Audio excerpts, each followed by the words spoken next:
is Colin Dijs, and in this video you'll see a replay of a live masterclass I did on campaign reviews. So you'll see a bunch of my students live on a class reviewing their campaigns. So I hope you enjoyed. If you do, please give this video a thumbs up and check out the next part when they come available. Enjoy, because that country is not that big. Why did you pick that, Murat?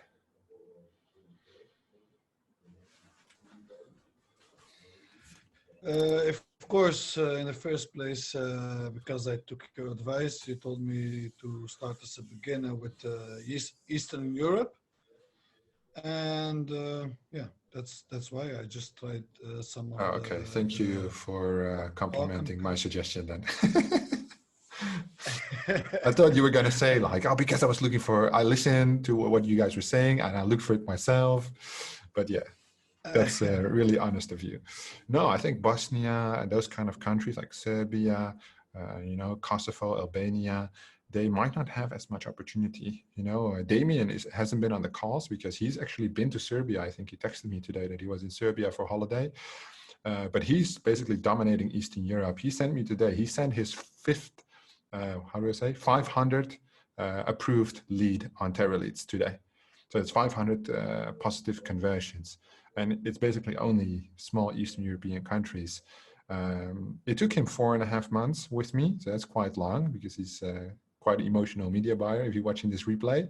But he realized his goal, of 300 euros or pounds profit a day consistently. So amazing for him. But he realized this not by going for the big money, he's just taking the low-hanging fruit. He didn't start like this, though. We had to work up to that point. Throughout the time, you'll find what works for you. It might not be as far into Eastern Europe. It might be Poland or, Austria, which are great middle European countries. Poland a little bit with the Eastern flavor, which have good opportunities. If you run cash on delivery, I wouldn't explore Poland. The results right now are really poor. Just FYI for everybody. You'll find in those countries, the infrastructure is not that well, so they don't have that much trade sale. It's primarily cash on delivery that tends to work well. Any follow-up questions, Aaron, before we go to somebody else? No, this was like incredibly helpful. Thank you. Perfect. Thank you for sharing. Who's next? Even if you don't have a campaign, but have like creatives or headlines or any other assets for your campaign. Everybody's shy. Vitor, you're still running that campaign or it's paused? Paused? Pause right now. It's paused. Yeah, can you show us? Yeah. Because this is a big boy campaign. Let me put. It's your 1K a day campaign, yeah, the one I'm talking about. Yeah. 1 second. Yeah, not a problem. Yeah, I'll just put it up. A second, please. Oh my God. Yeah, just close Pornhub and then tracker, please. Yeah. Yeah. My notebook does not have the memory to run so much Windows at the same time. That's fair enough. Let me just. Yes, this is a toe fungus campaign in Brazil. Toe fungus, yeah? Yeah. It's about smart boy here put 3 devices in one campaign. Then we tried to split it up. Didn't work that well. So we just kept the original campaign running, scaled it to about 1K a day, profitability between 200 and 600 a day, sometimes minus 100. Pretty good. No upsells in place. Then we tried an upsell, didn't convert. 250 clicks, no conversions. It's crazy. I love this shit. This is just how much I love it. I just know everybody of my clients. I know all their data top of my head.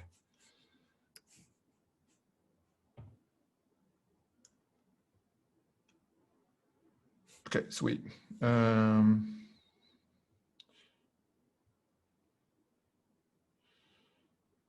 Yeah, just the biggest campaign, please. And then, well, could you show it in Taboola, actually? I mean, the tracker is interesting. It's better to show here. Okay. Yeah, okay. The big one is here. I will put the costs and. Yeah. Fuck. this one. Did you prefer that I show you in the practicers or here's good? No, I just want to see, because this is the offer rotator, just put widgets, please. Yeah. And just minimize the widget column so nobody steals your shit, even if they try to. Oh, for our calls on Thursday, it is important that I will send out a legal disclosure for our call. So anybody who wants to join, not this week, but next week from the coaching clients, you need to sign a disclosure slip that basically informal NDA, $10,000 on your credit card per offense. If one of my coaches catches you steal shit from somebody else from their presented calls. It happened once, and I didn't tell you about it on one of the Taboola calls, but obviously that can never happen because people who share should not be stolen from. I think we all agree on this because then nobody wants to share anymore. So yeah, the fine is $10,000 and I'll just take it from your bank account, 0 fucks given.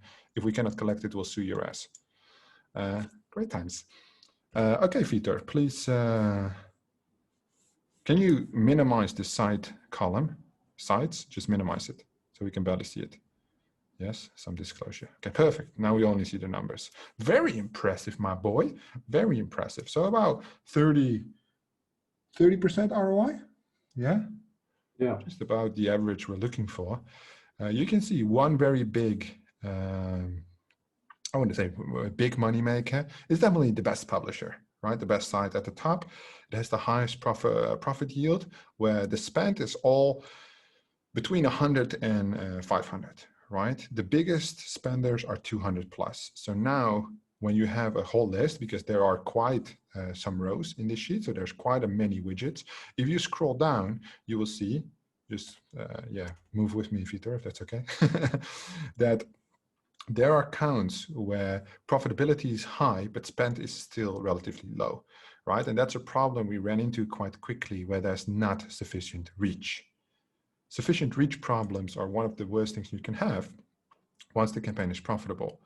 Because of this, we went with upping the bid and the ROI went down, right? Numeric profit, however, went up, which is at the end of the day what you're looking for. You're looking for more concrete profit, yes?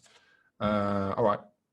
Vitor, what might be interesting is, could you explain what you did when you were just running by yourself on the other campaigns, and now what we did with this campaign, which rules we applied that made the difference? Because your campaign before, yeah, no disrespect, obviously, but it was nothing like this, right? It's not mine, first of all. It's from Miguel, okay? Yeah, it's from Miguel, but okay? if you control it, you can say it's your shit. I know. Okay, the biggest difference is to apply the superior rule while you do the testing phase with creatives, you know. While you do that, at the same time, you could placements that are not profitable. That's good. And the CPA rule is a good thing. The creatives, testing, every time you are testing against the control. And they have the technique for the testing phase to the optimization phase, that you increase your CPA rule in comparison with the widgets that have like 1 conversions, 2 conversions, 3 conversions, and 4. Like the 4 conversions, it's applied the 3 times CPA rule. That's for the optimization from a long-term period. And that's why I think this campaign go green, like for a much time. And that's a good campaign. That's the best campaign I have ever in my life, you know. She's so healthy, you know. Yeah, it went quite quick. Stable. She's a stable one. With this explanation, who didn't get his entire story? Maybe it's the accent, Vitor, it's all good. I very much clearly got it, but I see some people look with frowns, especially Aaron, but maybe you're still processing. Murat, yes, hit your question. Can't hear you. I've not really question at hand, but I did not get everything because of the All right. connection. And Should I recap it for you? Yeah, please. All right. So the biggest thing was in Vito's process, he launched 20 creatives at the start, and then he didn't do anything. He just let one creative run. So I told him, obviously, against the control, you would want to continue testing while you're testing the widgets. There's quite some significant spend going through the widgets because there's a large amount of traffic available, and would just basically be a waste if you do not test against the control. The argument was it's a lot of work, right? Compliance is not that fast, and like about 80% of the ads get rejected. Well, that's just being lazy, right? It has nothing to do with the potential. The only downside of this could be if you have a creative which gets basically 100% traction, right? Then your next creative gets 80% traction, you lose the sub 20% traction, but that's just the cost of the testing, right? That's just your opportunity cost that you invest there. Then on the one big move, I think, which we set up wrong, or Vitor set up wrong in the beginning, was the bid increase, right? So he increased the bid according to the CPA rule. So all of a sudden the spend went up like crazy. You know, it's like, what the fuck is happening? But it was about my CPA was not clear, my explanation. So it was about one conversion is 1 time, 0 conversions is 1 time CPA. 1 conversion is 1.8 times. 2 conversions 2.6 times, and that ladder gave Vitor enough room. So the theory in practice here did work really well, where there was a lot more traction in terms of conversions being gained, where usually your campaign structure, can everybody see me properly? Yeah. Usually the structure is 30% profit, 70% cost. Right, and if you increase that room slowly but surely, the 70% cost becomes 70% profit, and the continuous testing happens within that 30% cost. But it keeps your campaign within the total profitability because more reach and higher bids are now assigned to profitable widgets. Too many people want to do this too fast. Something is profitable, push all the money there. But you haven't tested the rest of the series properly. If Vitor can scroll a little bit in his overview, you will see a lot of green, right? Because here we nailed down the winning flow first, with like rotating multiple offers and everything. And after that, we went into the dialing. And I mean, like, this is like, I don't want to say one of a kind campaigns, but for Taboola, this is good results, right? 30% on scale. This campaign was at the last day, 1K a day. It's great. Obviously, being an advertiser helps a little bit, right? But also works against you because you need to do stock and a cost of goods sold, all these other things as well. When you look at specific metrics here, when having this much traffic available, right? The main equation you need to look at is that your ROI never goes down to a point where you lose your margins. So at this stage, 30%, well, I told Vitor not to touch anything as of this point when it was profitable at 1K a day, because when it goes down to like 20%, you lose control over the campaign. From 20%, it can go into minus very quickly. Right? And but for 30%, you have a little bit more room. So some people might scale until they have 10% ROI left, but now you are in a shotgun stage. Either you shoot the shotgun or the shotgun shoots you, right? Can go off at any minute, and you want to keep control of all your assets. Somebody asked me today, that was a very good question. Murat, was that you or not? About control, keeping control of something. No, I forgot who it was. But yeah, anyway, it was a good question. It was about like keeping control over your campaign in terms of the moving assets. But this is, for example, a campaign where, yeah, Vitor can be proud of his results, but now he needs to duplicate this 10 times, right? Because he's already, the company that he works for has enough assets to do big things. And he can do it, apparently. Proved himself worthy. Perfect. All right, thanks, Vitor. That was good. Cheers. We have 20 minutes. Anybody else wants to give it a go? review some assets, review some creatives, images, headlines, landing pages. Pablo Ronzini. No, I was just thinking that I want to share my first campaign with you, but due to the fact it was the first campaign, it's not that organized, and at the moment it's in a rejection state. So, but I want to share it anyway. Yeah, Could be sure. helpful. We can see. We can see. So, Giving us the excuses already at the start, yeah? So we're prepared. No, it's all good. It's all good. so I Let me move my Zoom. Okay.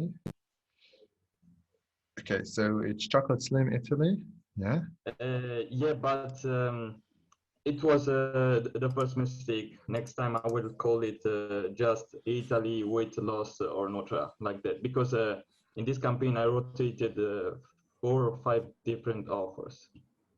So, Right. Okay. Well, that's the good lesson. What else did you learn? Please walk us through it. yeah, all the tech shit, because I had a lot of tech problem initially, but I didn't use the Lender tools of the Debra suite, but I coded personally on HTML because I had with Custom advertorial lenders, yeah. because that can catch all the folders, so it appears all in one page. Yeah. So let me see if I can catch only the control. And by the way, it's in rejection state because it was a mistake from the moderator. He told me to leave only 2 pictures, and I waited for 3 or 4 days, and now he texts me saying that it was. I'm really sorry. It was a moderator mistake. We need to delete all images. Blah blah blah blah blah. I read it already. Yeah. And I've been stuck for almost a week for that, So, but this was due to the fact it's paused now. I can't show you the suggested bit, but these 2 were my